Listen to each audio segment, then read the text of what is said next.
Hi friends, அனைவருக்கும் வணக்கம். எல்லோரும் எப்படி இருக்கீங்க? நல்லா இருக்கீங்களா? நான் தான் ராமேஸ்வரம் மீனவர் பொண்ணு ஆஜோதி. இப்போ நம்ம மீன் தாங்க பார்த்துக்கிட்டு இருக்கோம். தேரகை மீன் பார்த்துட்ருக்கோங்க.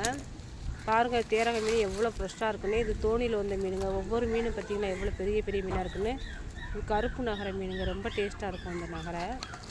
தோணியில் கொஞ்சம் நல்லா பரும்பரும் நகரையாக வருங்க. ஆனால் இது தேரகத்தோடு சேர்ந்து வந்ததுனால ஒரே ஒரு நகரை தான் வந்திருக்கு. இதில் கணவாய் கொஞ்சமே வந்திருக்குங்க. பற்றிலாம் சின்ன சின்ன கணவாய் நல்லா இருக்குங்க. இது தொக்கு வைக்கிறதுக்கு, குழம்பு வைக்கலாம். இந்த கனவா வந்து ரொம்ப டேஸ்ட்டாக இருக்குங்க. கும்பலா பாறையுமே ஒரு குட்டி பாறை மீன் வந்திருக்கு பாருங்க. இதில் இது தேரகத்தோடு சேர்ந்து வந்ததுனால இந்த குட்டி குட்டி மீன் தான் வரும். இதில்